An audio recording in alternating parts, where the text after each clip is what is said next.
70, una extraña mezcla de sentimientos invade a miles y miles de protagonistas de aquellos años cuando estas dos palabras se presentan en el debate público de los argentinos. Recientemente una serie de libros y de análisis han vuelto a poner el tema en el debate y nosotros queremos encararlo a lo largo de todo el programa con un panel muy especial de invitados.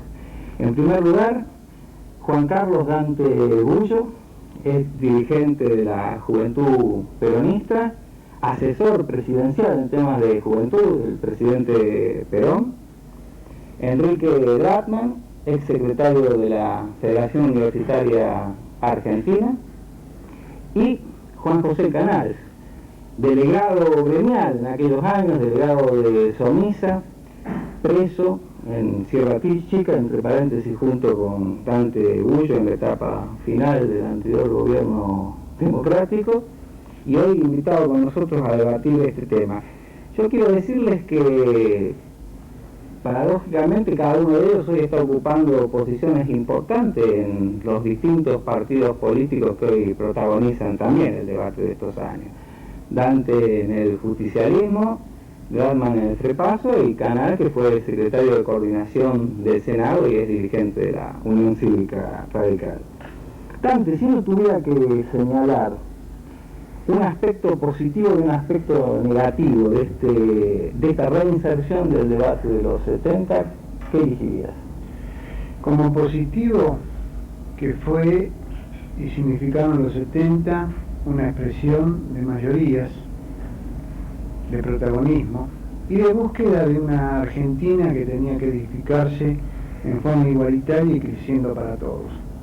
De negativo, que desgraciadamente los 70 fueron un mundo donde desgraciadamente, en el caso de la Argentina, muchas de esas posibilidades de hacer política hubo que expresarla en el terreno de la lucha armada, de la militancia o de la violencia, en un país desgraciadamente llevados por la minoría en un terreno de irracionalidad.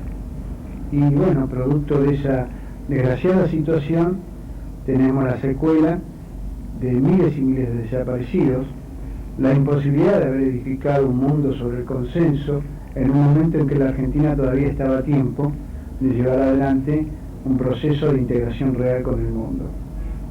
Ahora, Canals, a veces uno cuando analiza esos años y ahora cuando surgen los temas en debate a partir de los últimos libros, el de Bonazo, el de Pedro, pareciera como que los protagonistas están achicados en relación a lo que en aquellos años jugaron un papel. No solamente fueron las organizaciones armadas, hubo todo un movimiento sindical clasista como el que usted en ese momento integraba, hubo organizaciones estudiantiles, vecinales, que tenían o no vinculaciones con este otro gran debate que había. Sí, es bastante diferente la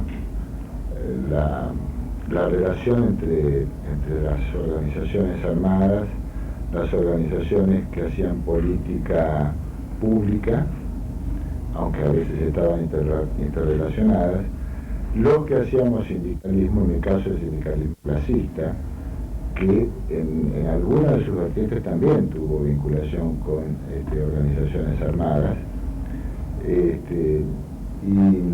las organizaciones sociales, que las menos, diría yo, eran las que tenían alguna vinculación con las organizaciones armadas. Lo que imperó en esa época fue la violencia. El criterio de la violencia se había instalado en la sociedad en su conjunto. Yo creo que la proscripción del peronismo jugó a partir del 55 un papel fundamental en el desenlace de los años 70. Creo que la visión que los hombres de izquierda como yo teníamos de que en América Latina era casi imposible producir modificaciones en la sociedad si no se tenía una posición que podía llegar a la violencia, determinaba mucho de nuestras conductas y de nuestras visiones. Y creo que además la sociedad argentina ha sido una sociedad muy violenta, muy violenta. 150 años de historia argentina están llenos de desencuentros, de violencia, de proscripciones, de exclusiones, de marginaciones. Y desembocaron en una década del 70 en la que a nivel mundial pasaban cosas. Ratón, y en relación a lo que señalaba Gullo y lo que agregaba Canals, si nosotros ubicamos la etapa primera de los 70, que podría ser entre el golpe de Onganía en el 66 y lo que ya se acerca a los años donde asume Campo el gobierno en el 73, ¿cuál sería la característica principal? ¿Qué diferencia la etapa anterior a la que se inicia en el 73? Yo creo que coincido en general con lo que se ha estado señalando acá en la mesa. Yo creo que había un fenómeno desde el golpe de Onganía en adelante muy grande de oposición a la dictadura y de oposición al surgimiento de una política económica que la encabezaba Aquiles Bacena, ustedes se acuerdan, que empezaba a liquidar, digamos, la idea de Estado autónomo. Perón hablaba de la Argentina potencia, otros hablan de una Argentina desarrollada. Aquiles Bacena generó las primeras bases para poder empezar, digamos, a destruir eso que había, digamos, de industria nacional incipiente, de desarrollo autónomo del país. Y atacó no solamente a los trabajadores, sino también a los sectores medios. Hay que recordar que las primeras grandes insurrecciones populares empezaron en el Valle de Río Negro, en Mendoza con los productores, en Ocampo, por el problema del azúcar que eran los productores. Y junto con eso después fueron los estudiantes y los trabajadores, o sea, porque también había un problema democrático y que culminó con el Cordobazo, donde yo diría había un fenómeno muy importante que coincido, que era la proscripción del pueblo peronista. Ese era un hecho, pero también, digamos, había una situación de proscripción del conjunto del pueblo argentino en, digamos, una dictadura que trataba de imponer una política. Y por eso, por ejemplo, el Cordobazo yo creo que en alguna medida es la síntesis de la expresión, por lo menos hasta el 73, de la lucha del pueblo argentino, porque ahí hubo dirigentes como Agustín Tosco, que no venía del peronismo, Atilio López, que era del peronismo, es una serie de dirigentes, era un proceso combativo del peronismo, y estaba Salamanca, o sea, una serie de... estaba el Pío Torre, que venía de la ortodoxia. Para los jóvenes peronistas en esa época, ¿qué significó el Cordobazo? Para la izquierda está muy claro lo que significó, pero para la juventud peronista... La juventud peronista en los 70 creo que introduce un elemento muy nuevo, que desgraciadamente algunos sectores de la sociedad no comprendieron. Nosotros superamos lo que era un antagonismo, que ya sobre los 60 lo que empezamos además a hacer en la práctica, ¿no? Donde le demostrábamos a otros sectores que no eran peronistas que podíamos coincidir o compartir una idea de país. Nosotros entramos a la política imbuidos de un marco además de democracia, porque queríamos votar. O sea, el anhelo de un joven peronista, aparte de traerlo a Perón o evitar las proscripciones, era ir a votar. Yo hay una cosa que digo siempre, a la luz ahora de este tratamiento de los 70, yo siendo muy joven, junto conmigo otros compañeros, muchos viejos peronistas y viejos dirigentes de otros partidos, honestamente nos abrieron las puertas y nos escucharon. Y eso a mí me sirvió de mucho, porque aprendí a ser democrático. Y una de las cosas que yo digo de continuo, y espero que este país por la positiva no entre en un cono de sombra, es ojalá muchos de nosotros, más allá del lugar que ocupemos en un momento, pero a medida que vamos siendo grandes, seamos también benévolos y sepamos escuchar a las nuevas generaciones. Bueno, ahí puedo plantearte un tema que me parece esencial. ¿Hasta qué punto en la juventud y en las organizaciones políticas de la juventud en aquel tiempo el tema de democracia se priorizaba como se puede priorizar ahora? Pero un segundito lo vamos a entender. Seguimos con los 70 y nos habíamos quedado con Gullo planteando el tema de la democracia en esa etapa. Canals, Gullo señalaba y yo replanteaba la pregunta. el lugar de la democracia para las juventudes políticas, las juventudes que estaban haciendo acción gremial en esa época, para las organizaciones sociales, ¿era el mismo enfoque que tenemos ahora? No, absolutamente no.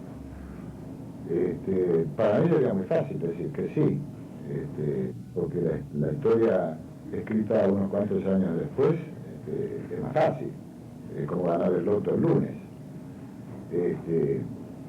No, desde el punto de vista del clasismo en el que yo participaba, no cambiaba nada en 1973. Las condiciones para nosotros eran complicadas porque teníamos una relación muy difícil con lo que llamábamos la burocracia sindical. Era una relación muy densa, muy disputada en cada sector de trabajo. La violencia no solo no se detuvo, sino que aumentó. Hasta antes de la llegada de Cámpora y después de Perón al gobierno, yo podía hablar con los burócratas. Mi burócrata preferido era José Ignacio Rucci, que era el secretario general de mi sindicato y de mi seccional, además del secretario general de la CGT. Y yo hasta antes de que el peronismo llegara al gobierno podía hablar con Rucci, porque al final de cuentas lo que nos separaba era menos que lo que nos unía. En realidad todos estábamos luchando contra la dictadura, como bien menciona Dante. Nosotros queríamos que cambiaran las cosas, pero después estaba la disputa por el poder. Ya cuando el peronismo llega al gobierno, yo paso a ser un enemigo de Rucci, que antes no lo era. De Rucci digo como figura, ¿no? Ya no estaba en San Nicolás, iba muy ocasionalmente. ¿Por qué? Porque él estaba defendiendo además su gobierno, y cualquier tarea de agitación que yo hiciera en ese momento en la fábrica era algo que ponía en cuestión lo que él estaba defendiendo, que era ya su postura, su relación con el gobierno y con el oficialismo. Así que si yo te dijera que cambió algo con la llegada de la democracia para nosotros, te diría que era para peor. Pero no las condiciones objetivas del país. No, absolutamente, esto no hay que... Pero es diferente, Roma. En todo caso, la pregunta, siguiendo en el tema, cuando uno hoy reivindica las instituciones, el planteo, en esa época el eje del debate estaba dado por las condiciones de vida del pueblo, que se vinculaban en general a la consigna liberación o dependencia. La democracia jugó un papel secundario con respecto a ese eje principal, ¿o no? No, yo creo que, yo coincido en este tema con Dante. Yo creo que el pueblo luchaba por la liberación nacional, pero al mismo tiempo luchaba por la democracia. Teníamos una dictadura militar, y los peronistas luchaban para que Perón pudiera volver al país, y todos luchamos para que hubiera elecciones libres. Esta es la realidad. Y creo que la gran mayoría de la juventud en aquel tiempo quería, digamos, un proceso democrático, con liberación, con una Argentina distinta, de cambio. La realidad es de que la violencia vino desde los sectores que se oponían a eso, porque si analizamos en el 73, Ezeiza, la ida de Cámpora, los hechos de ataques que sufrieron las juventudes, la juventud peronista y un montón de juventudes, atentados, la existencia de las 3A, que, digamos, se acercaron a quienes querían, digamos, realmente un proceso democrático, a una situación de autodefensa, porque a la gente la mataban en la calle. Esta era la realidad. Entonces, la aspiración de todo el mundo era una democracia, con cambios profundos para aquella época, porque había también una situación mundial que daba esa situación en América Latina para pensar, digamos, en un país autónomo, en una situación distinta. Y creo que esa expresión fue dada por grandes movilizaciones, no solamente, digamos, la presencia de la juventud peronista en la calle, sino, por ejemplo, el movimiento de juventudes políticas, que produjo movilizaciones grandísimas, 300.000 personas en la calle, me acuerdo cuando cayó Salvador Allende, o la gran manifestación que tuvimos con Dante contra la reforma del Código Penal, o sea, luchas muy importantes que se libraron, que fueron masivas, ¿no? Importantes, inclusive desde el punto de vista contra el terrorismo, que hizo la juventud política de miles y miles de personas. O sea, yo creo que había una conciencia democrática con un contenido. Digamos, no había una conciencia de una democracia, digamos, formal. Era una democracia que la queríamos con contenido. Ahora, yo voy a insistir en la pregunta, Dante, porque me parece que hay una experiencia realizada y quizás no aparece suficientemente explicitada o hay diferencias de opiniones. La prioridad estaba dada por el cambio social, no por las instituciones. No cabe duda. Igual yo me quedo en la última parte del planteo de Enrique. Cuando vos me hiciste la pregunta anterior sobre las prácticas democráticas de la juventud, yo defiendo ese advenimiento de la juventud en función de una idea de entender a la sociedad en su conjunto. La juventud peronista de los 70 era una juventud que podía tranquilamente discutir tomando un café o una Coca-Cola o una pizza con chicos del Partido Comunista o radicales, o incluso lo que fue la experiencia de las juventudes políticas. Y la política marcó una inflexión. Claro, yo en esto marco una cosa que es contradictoria, pero hace de una vez por todas que nos animemos los argentinos a ir a las cuestiones del fondo y no quedarnos con la máscara de las instituciones y lo formal. Si bien fue una etapa violenta, yo invito a quien quiera que haga una investigación desde el Cordobazo hasta la muerte de Perón, cuántas peleas o riñas callejeras hay registradas entre jóvenes que militaban políticamente pero pertenecían a fuerzas diferentes. No las hay. No, pero las diferencias políticas que tenían... No, las diferencias políticas eran más costosas. ¿Qué tiene que ver? Pero esto es lo interesante de esto. Yo además lo digo porque una vez por todas los argentinos tenemos que hablar a calzón quitado. Todavía somos un país tan careta que no podemos nombrar ni a Evita ni a Che Guevara. ¿Esta es la realidad? Ahora hay una minoría que no nos deja... Sí, me parece. ¿No? Manuel. Pero, bueno, sí, quiero decir esto. Los mismos 70 siguen siendo un tabú. Claro. Hoy mismo lo que está pasando en nuestro país, vemos a chicos de 12 años que están con la carita tapada, enfrentando a todo nada y no saben de qué magnitud es la represión, y graciosamente le ponemos rótulo de rebote subversivo. Hoy mismo nos damos cuenta que encontró el chico de 12 años en la barricada, y acá en Capital Federal, en esta sociedad urbana, una niña de 15 años se nos muere en un cóctel de droga y alcohol. Entonces no queremos los argentinos ver en profundidad la crisis, el drama. La generación del 70 se animó a eso, quiso abrir en toda su extensión la realidad, y lo hizo además en un marco de confrontación de ideas y proyectos. Estamos hablando, como se dijo aquí, que había un 80% de la población, que nosotros lo decíamos incluso como eslogan, había optado por la liberación, en contra de esas minorías que desgraciadamente seguían pujando por la dependencia. Obviamente el choque violento y armado se dio entre un 80% de sectores sociales mancomunados en la búsqueda de una Argentina de cambio y un sector que racionalmente evitaba cualquier tipo de debate, posibilidad de salida democrática. Sí, se mezclan tanto las cosas, ¿no?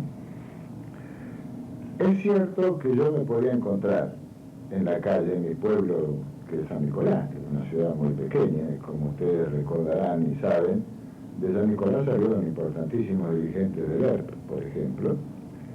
Yo me podía encontrar por la calle con amigos que pertenecían a esa organización y no pelearme. Además nos conocíamos todos desde chicos, desde muy jóvenes. No nos peleábamos por política. Sin embargo, las diferencias políticas en aquel tiempo nos costaban la vida. Es decir, cuando el ERP desarrollaba una acción por las razones teóricas y demás que consideraban necesario hacerla, los que pagábamos éramos otros. Porque yo estaba con mi cara en la fábrica y tenía esto que estamos hablando, fíjate cómo se junta todo. El informe de inteligencia que vos estás mencionando esta semana. Parece que no ha pasado el tiempo. Todo aparece mezclado. Y también aparecíamos mezclados en aquel entonces. Por eso a uno se le eriza la piel cuando ve determinadas caracterizaciones que siguen haciendo los hombres de inteligencia, donde todos aparecen juntos. Y entonces fulano de tal es una variante legal de una organización armada este tipo de diferencias políticas que nosotros teníamos era costosa. Y nosotros lo discutíamos incluso con panfletos de San Nicolás. Yo criticaba la teoría del foco, y hoy veo que sí se puede hablar de Che Guevara. Por eso, cuando Dante lo mencionó, dije, en realidad, en el 70 yo no veía a nadie con una remera de Che Guevara. Era imposible, era impensable que uno de nosotros se pusiera una remera con esa hermosa foto de Che Guevara. Hoy la pueden usar, pero yo creo que no hay ninguna conciencia sobre lo que verdaderamente significa la teoría del foco que el Che desarrolló en toda América.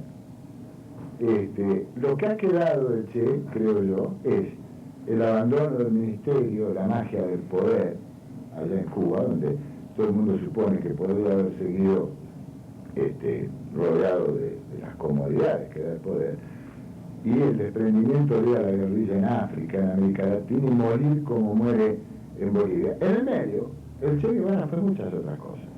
Vamos a retomar en este punto, Canals. Nosotros vamos a un pequeño intermedio donde vamos a profundizar desde el ángulo económico en la década del 70 y volvemos a la mesa para continuar donde dejamos. El Che, el marco internacional, el debate en esa época.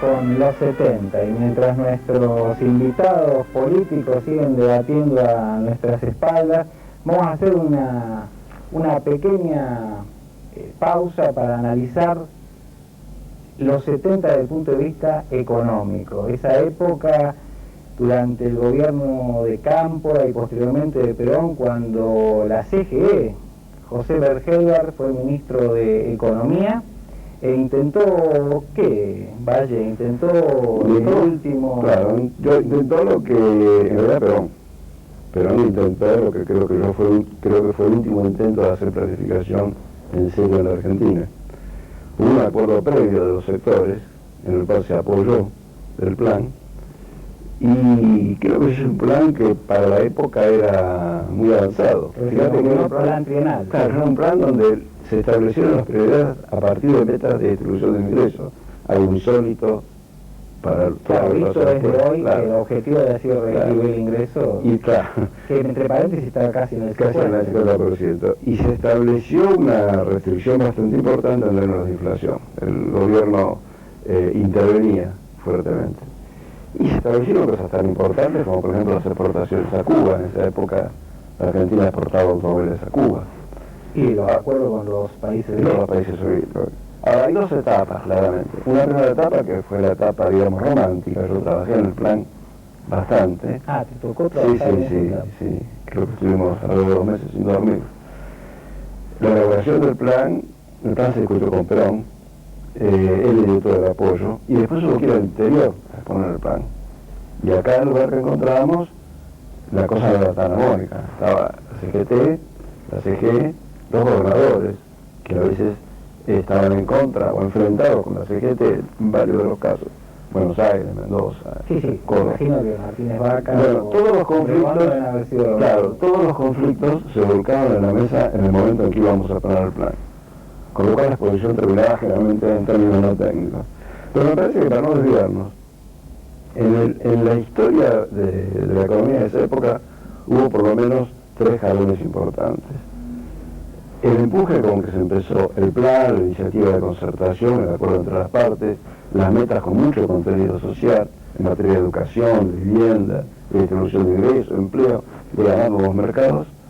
Una segunda etapa que comienza con Gómez Morales y que sigue fuertemente con Rodrigo, donde la presencia de López Rega es decisiva para empujar a Gómez Morales y para imponer a Rodrigo. Y creo que ocurre también la última convenio colectivo, que son los que se imponen, el pueblo impone en la plaza del gobierno. Sí, la momento en el cual el salario de Argentina, claro, no. Y después de eso, pocos meses después, el ascenso de Martínez de Dios. Y además lo que creo que es muy importante, el condicionante externo. Ahora nos damos cuenta que eso ocurría en un momento en que el ciclo expansivo de la economía capitalista mundial llegaba a un momento crítico, que fue la crisis del petróleo, la crisis del impulso. Claro, todo eso hizo un cortocircuito bastante importante. Los objetivos del plan, el conflicto social latente, el marco externo. Una de las manifestaciones del marco externo fue la forma tremenda en que, por ejemplo, se perturbó la negociación de la deuda que se llama Mondelli. Los acuerdos a los cuales iba llegando Mondelli, esas noches tan difíciles de las últimas épocas del gobierno constitucional, encontraron una permanente perturbación de parte de la banca extranjera, que tenía ya decidido virtualmente que su hombre iba a ser Martínez de Dios. Ahora, Valle, si bien incursionamos un poco en el ángulo político, pero como vos señalabas, si uno recuerda en aquella época el impuesto a la renta potencial de la tierra, el plan de abastecimiento, el plan de viviendas populares, el debate que estaba dando en relación al plan económico, que parecen objetivos fuera del alcance y del análisis hoy.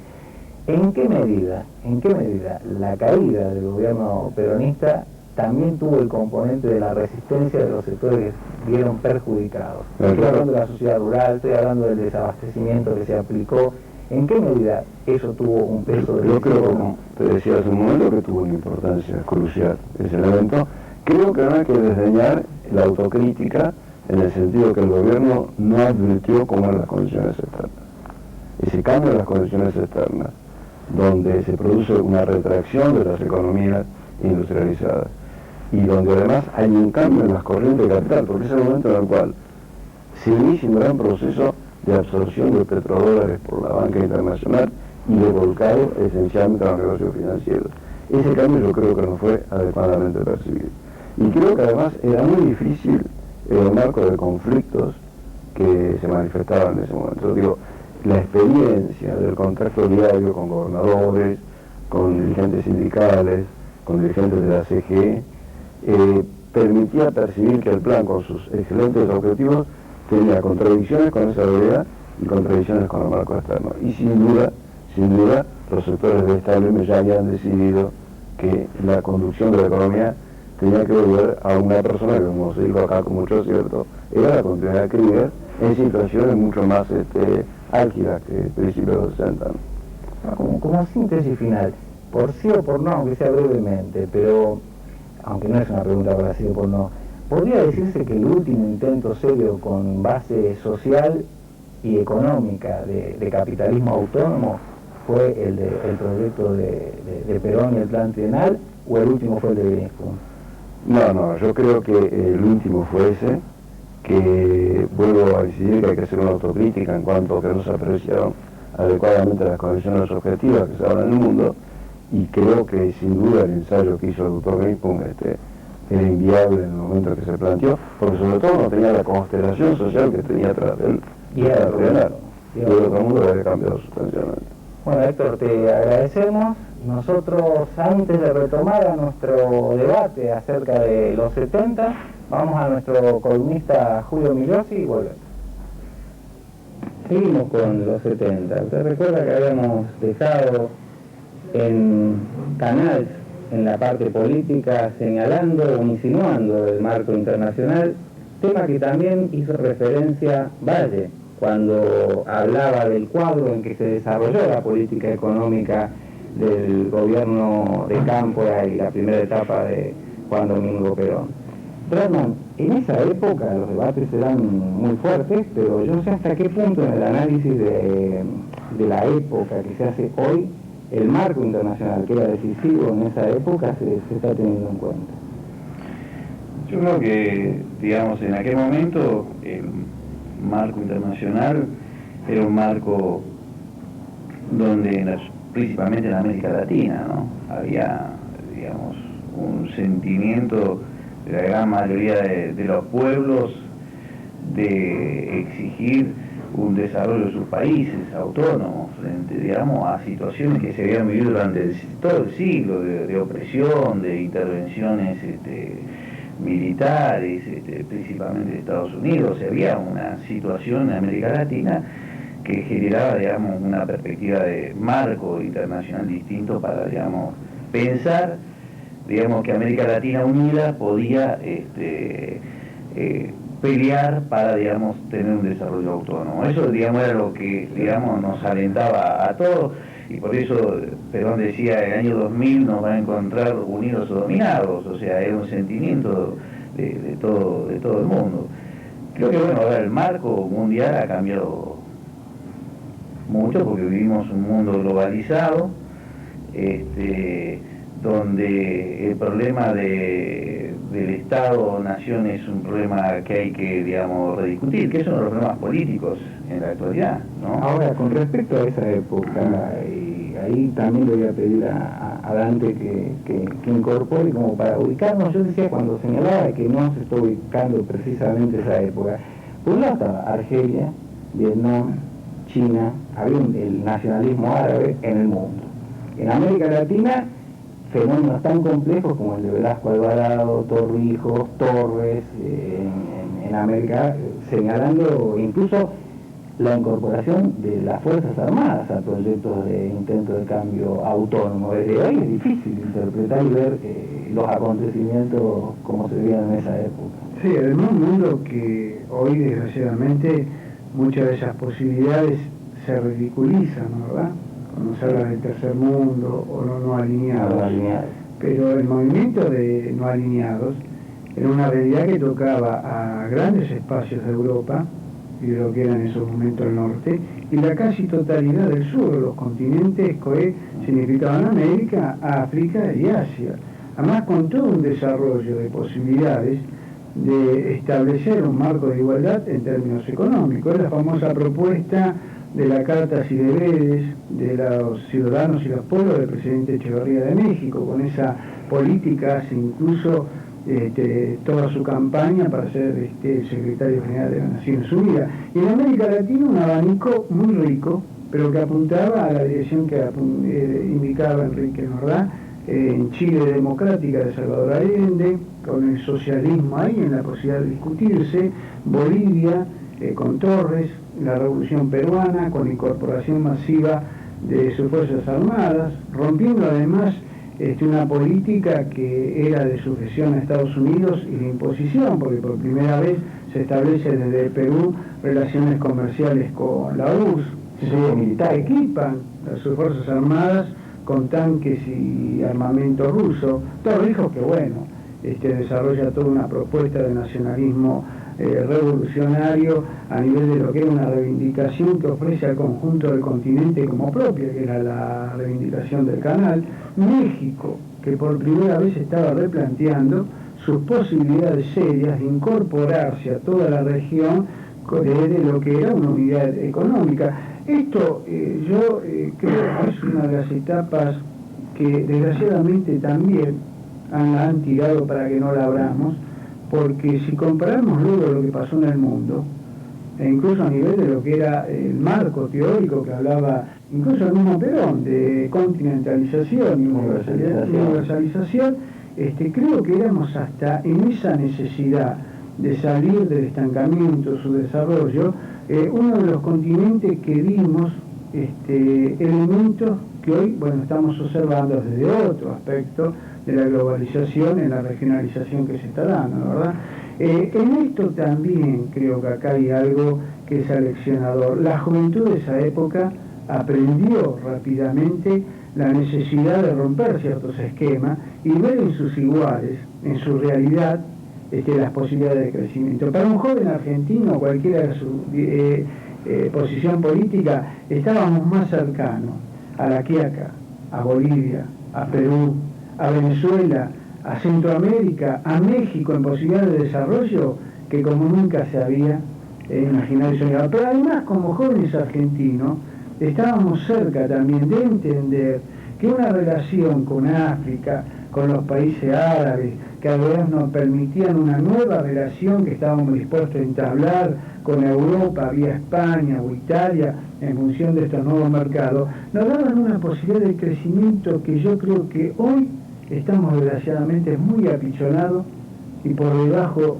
hasta de la mínima comprensión. Porque en el medio se ve otro proceso. Hay que decir que en realidad teníamos elementos para pensar así, porque en 1975 Estados Unidos se está retirando de Vietnam.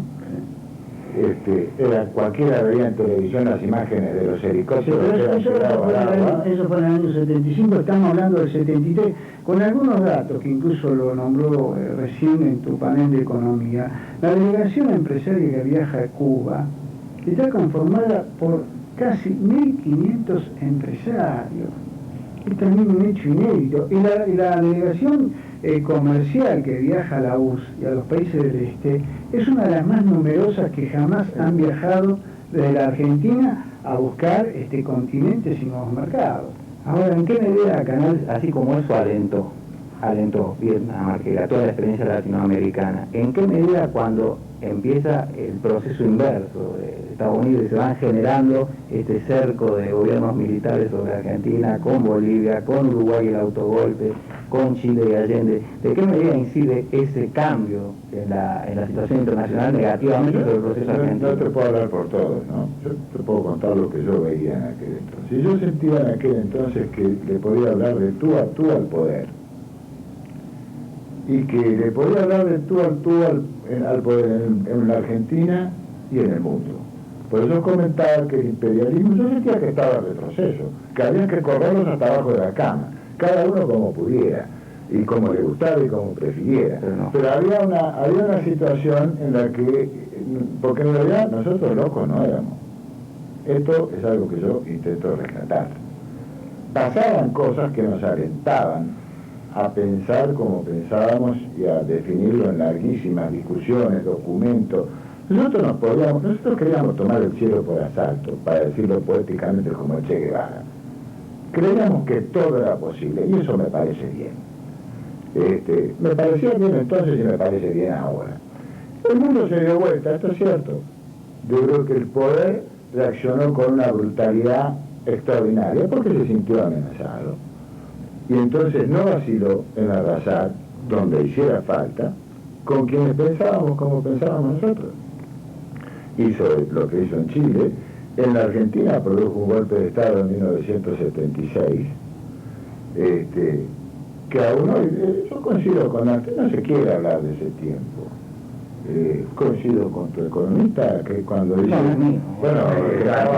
economista de tu programa, en el sentido de que hay una continuidad para establecer políticas económicas, que es el proyecto del poder. Y bueno, yo no creo que hoy se pueda analizar el 70 a la luz de, como dije hace un rato, a la luz de lo que pasa hoy, porque uno no debe renegar de lo que pensaba, sí debe autocriticarse cuando algo estuvo mal, sí debe ser duro con uno mismo, más porque en este país pasaron cosas feas, de las que nosotros somos sobrevivientes, pero de ninguna manera pensar que lo que hicimos fue una estupidez, porque no lo fue. Enrique, Dante, Canal, les agradezco mucho su presencia, me parece que da para más, me parece que la vamos a tratar de seguir en un tiempito. Nosotros que de una u otra manera fuimos protagonistas de esos años, podría decirle a ellos, ya no somos los jóvenes, hay otros jóvenes que nos están observando. Y estos años no son pasados, son un presente de debate y de análisis que son fundamentales para construir un futuro inclusivo, un futuro con libertad e igualdad para todos los argentinos. Los 70, un debate abierto. Hasta la próxima con Política Nación.